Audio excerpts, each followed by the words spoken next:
Claudio Milano, investigador Ramon y Cajal del Departament d'Antropologia Social de la Universitat de Barcelona.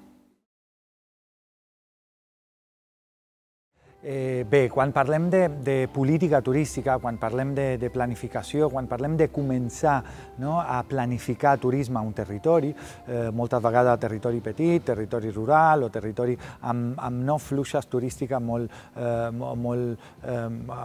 important, definir objectiu. Definir objectiu, qual és l'objectiu? Sobretot utilitzar el turisme per diversificar l'economia d'un territori, no especialitzar l'economia.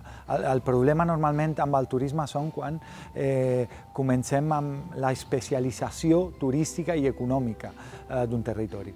Llavors, sense dubte, començar amb objectius claus i pensant realment cap on volem anar d'aquí a 5 anys, d'aquí a 10 anys amb el territori. Volem viure amb turisme, però no només de turisme.